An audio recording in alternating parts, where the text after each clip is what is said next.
This is a continuation of The Extraordinary Adventures of Arsène Lupin, Gentleman-Burglar, by Maurice Leblanc, comprising the second part of Chapter 6. On the morning of the third day I arose, feeble yet, but cured. A substantial breakfast cheered me up. But a letter that I received that afternoon contributed, more than anything else, to my complete recovery, and aroused in me a lively curiosity. This was the letter, Monsieur. The drama, the first act of which transpired on the night of 22nd June, is now drawing to a close. Force of circumstances compel me to bring the two principal actors in that drama face to face, and I wish that meeting to take place in your house, if you will be so kind as to give me the use of it for this evening from 9 o'clock to 11. It will be advisable to give your servant leave of absence for the evening, and perhaps you will be so kind as to leave the field open to the two adversaries. You will remember that when I visited your house on the night of 22nd June, I took excellent care of your property. I feel that I would do you an injustice if I should doubt for one moment your absolute discretion in this affair. Your devoted Salvador.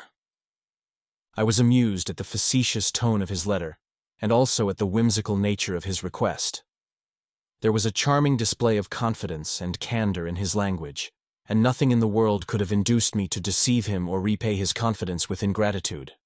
I gave my servant a theater ticket, and he left the house at 8 o'clock. A few minutes later, Daspry arrived.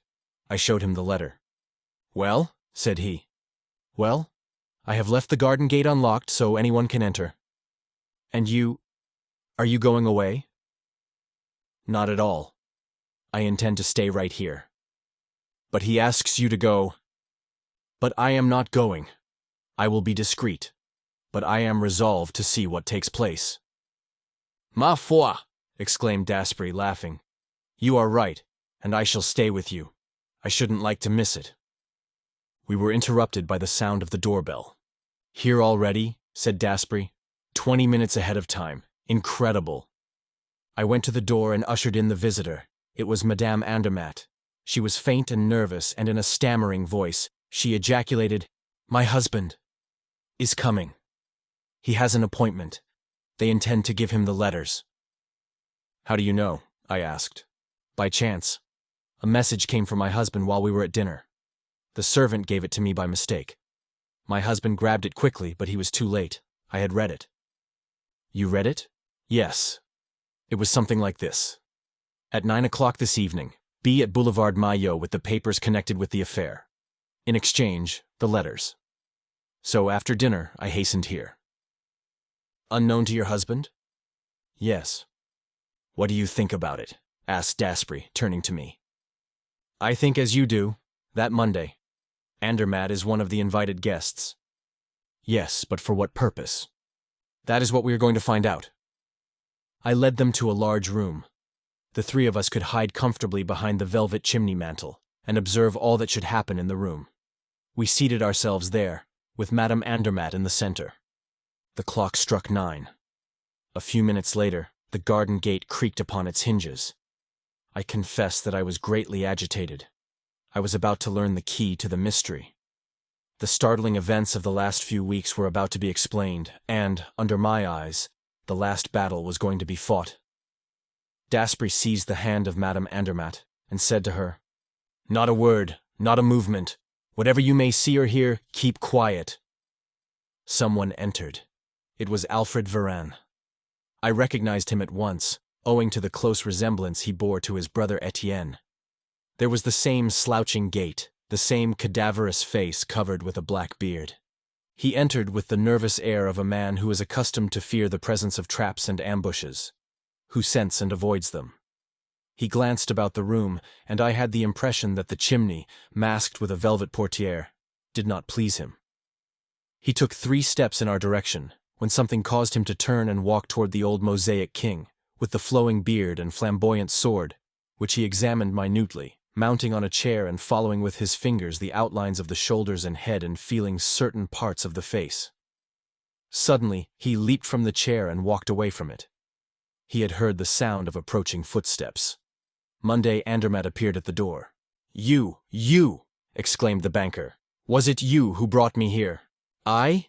By no means," protested Varane, in a rough, jerky voice that reminded me of his brother. On the contrary, it was your letter that brought me here. My letter? A letter signed by you in which you offered— I never wrote to you, declared Monsieur Andermatt. You did not write to me.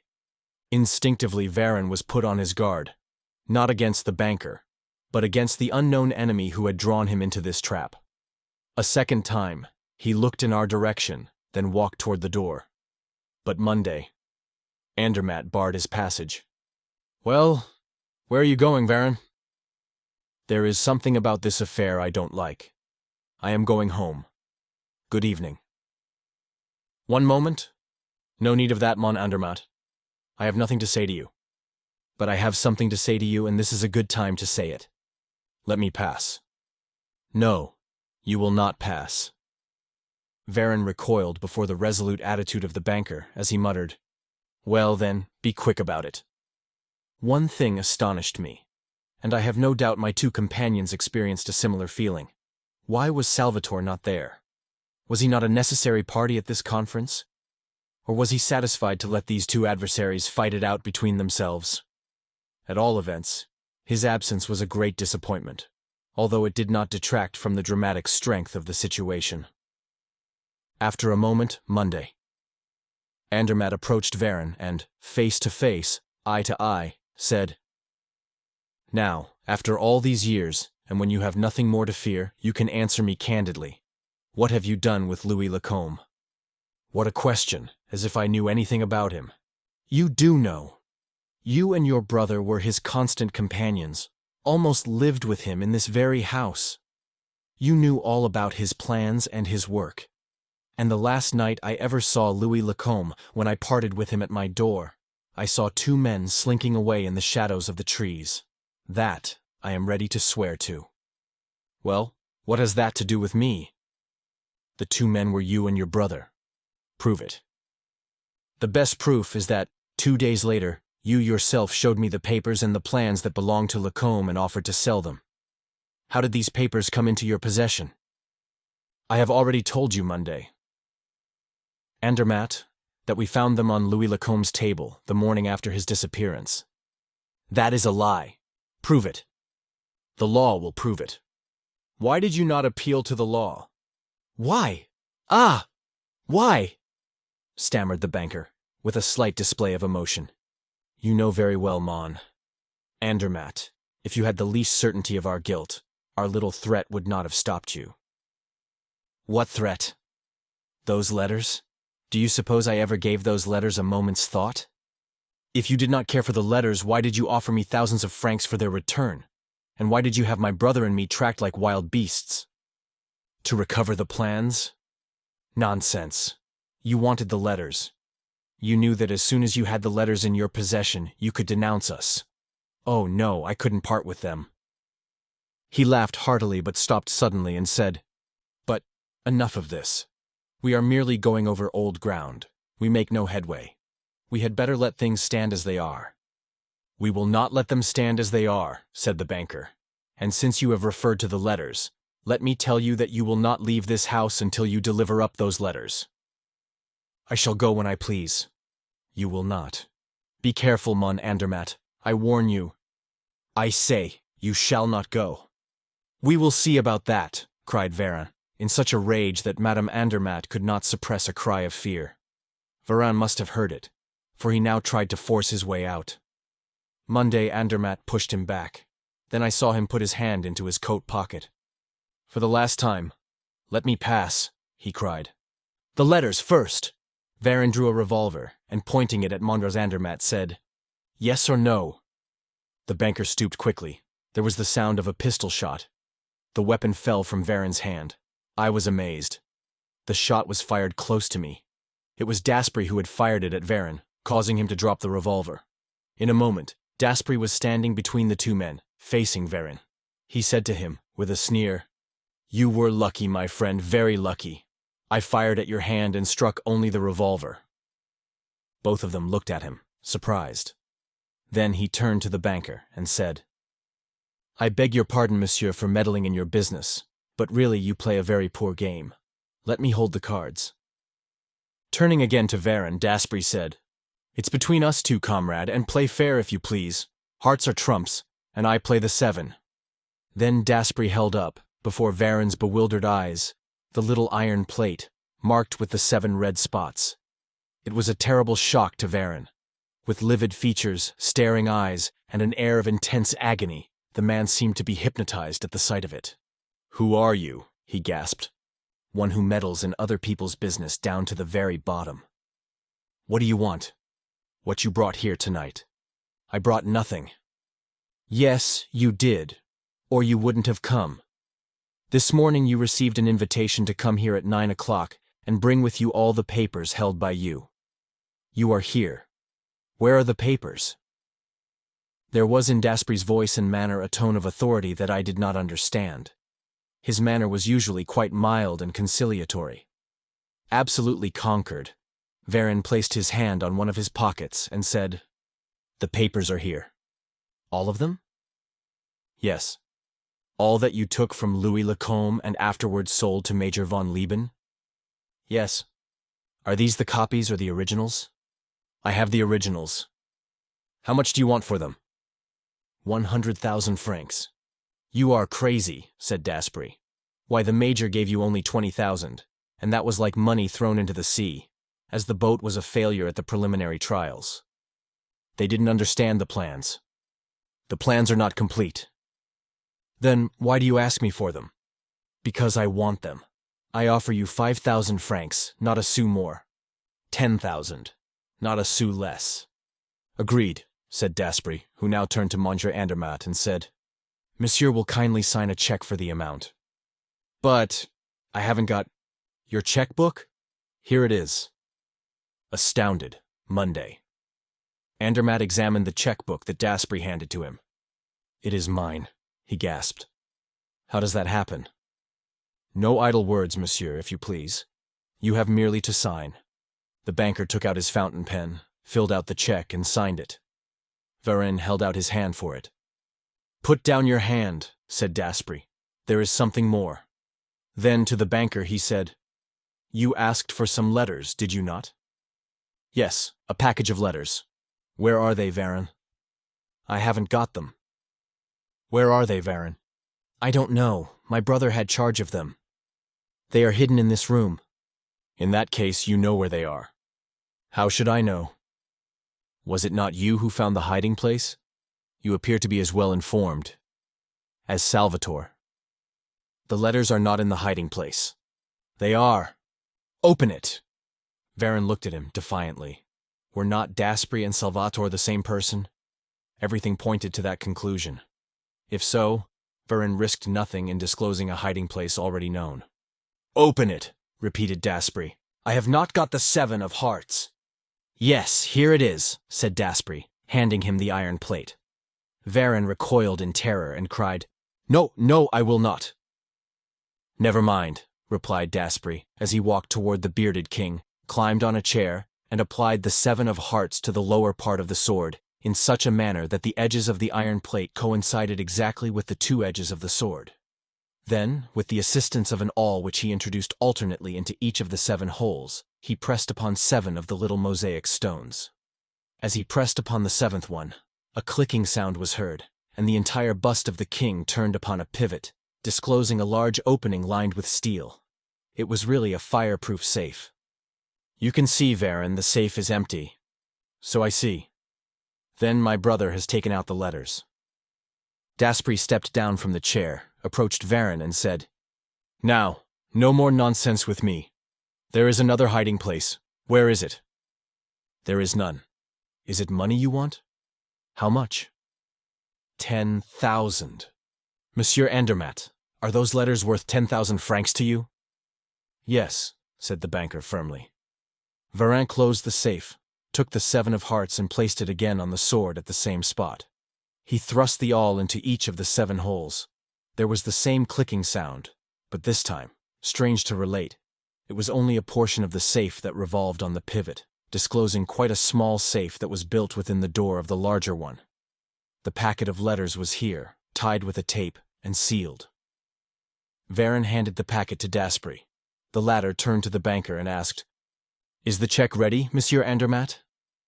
Yes. And you have also the last document that you received from Louis Lacombe, the one that completes the plans of the submarine? Yes. The exchange was made. Daspry pocketed the document and the checks, and offered the packet of letters to Mon Andermatt. This is what you wanted, monsieur. The banker hesitated a moment, as if he were afraid to touch those cursed letters that he had sought so eagerly. Then, with a nervous movement, he took them. Close to me, I heard a moan. I grasped Madame Andermatt's hand. It was cold. I believe, monsieur, said Daspry to the banker, that our business is ended. Oh, no thanks. It was only by a mere chance that I have been able to do you a good turn. Good night. Monday. Andermatt retired. He carried with him the letters written by his wife to Louis Lacombe. Marvelous! Exclaimed Daspry, delighted. Everything is coming our way. Now, we have only to close our little affair, comrade. You have the papers? Here they are. All of them. Daspry examined them carefully and then placed them in his pocket. Quite right. You have kept your word, he said. But what? The 2 checks? The money? Said Varin eagerly.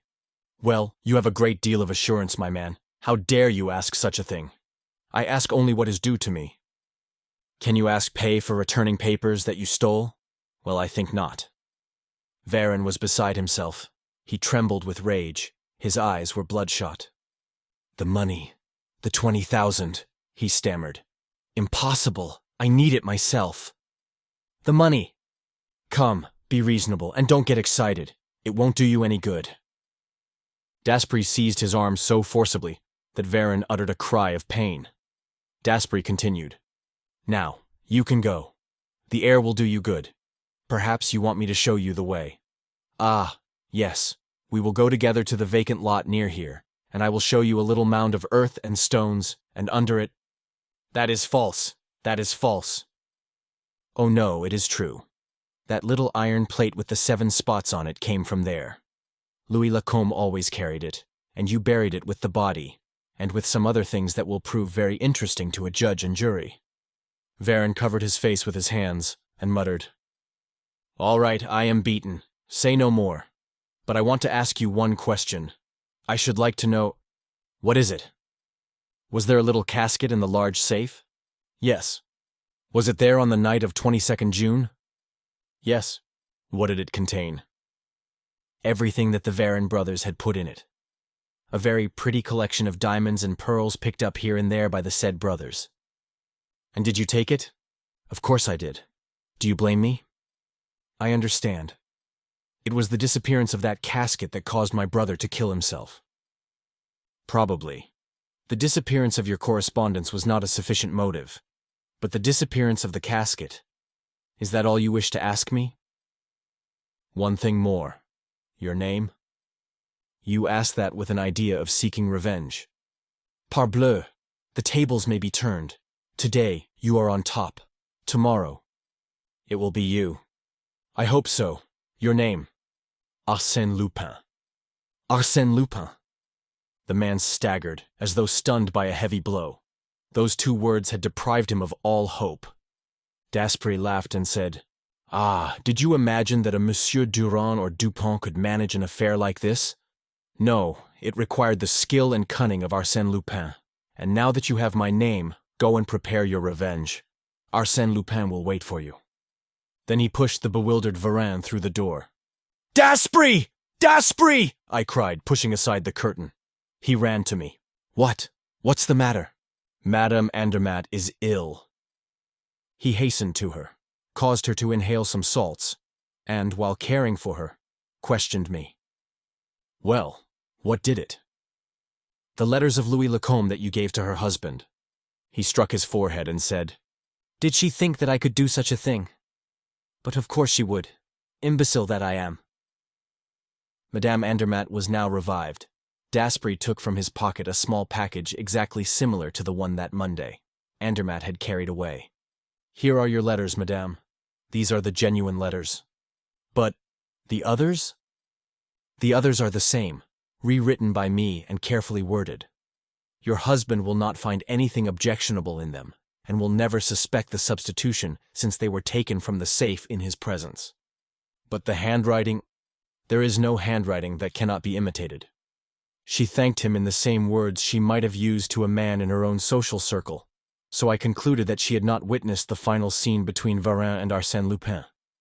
But the surprising revelation caused me considerable embarrassment. Lupin. My club companion was none other than Arsène Lupin. I could not realize it, but he said quite at his ease, "You can say farewell to Jean d'Aspry." Ah! Yes, Jean d'Aspry is going on a long journey. I shall send him to Morocco. There, he may find a death worthy of him. I may say that that is his expectation. But Arsène Lupin will remain? Oh, decidedly. Arsène Lupin is simply at the threshold of his career, and he expects... I was impelled by curiosity to interrupt him, and, leading him away from the hearing of Madame Andermatt, I asked, "Did you discover the smaller safe yourself? The one that held the letters?" "Yes, after a great deal of trouble. I found it yesterday afternoon while you were asleep. And yet, God knows it was simple enough. But the simplest things are the ones that usually escape our notice." Then, showing me the 7 of hearts, he added, "Of course I had guessed that, in order to open the larger safe, this card must be placed on the sword of the Mosaic King." "How did you guess that?" "Quite easily. Through private information, I knew that fact when I came here on the evening of 22nd June. After you left me?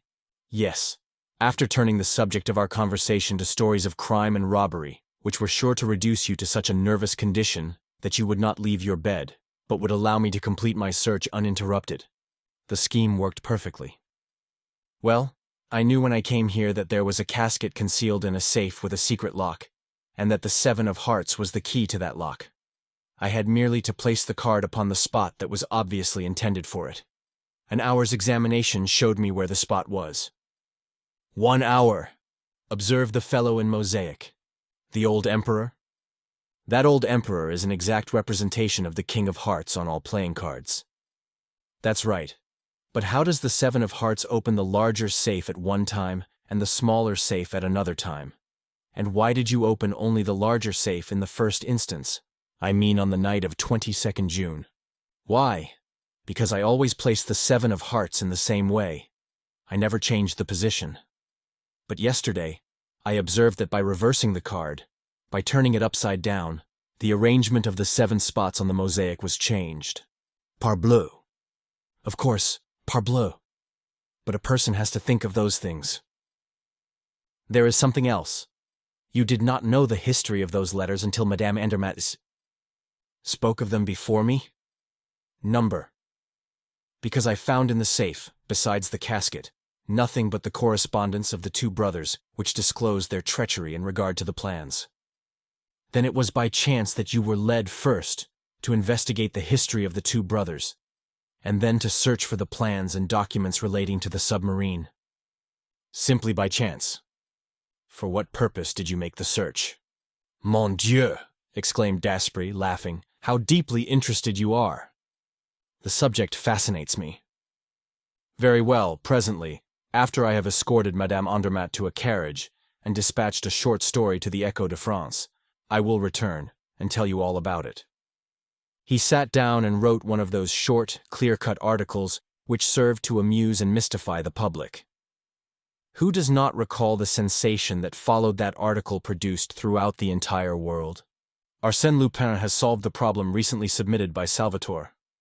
Having acquired possession of all the documents and original plans of the engineer Louis Lacombe, he has placed them in the hands of the Minister of Marine, and he has headed a subscription list for the purpose of presenting to the nation the first submarine constructed from those plans. His subscription is 20,000 francs. 20,000 francs, the checks of Monday. Andermatt? I exclaimed, when he had given me the paper to read. Exactly. It was quite right that Varin should redeem his treachery. And that is how I made the acquaintance of Arsène Lupin. That is how I learned that Jean d'Aspry, a member of my club, was none other than Arsène Lupin, gentleman thief. That is how I formed very agreeable ties of friendship with that famous man, and, thanks to the confidence with which he honored me, how I became his very humble and faithful historiographer. This concludes the 7th part of 10 total of The Extraordinary Adventures of Arsène Lupin, Gentleman-Burglar by Maurice Leblanc, produced by Best Audiobooks for free.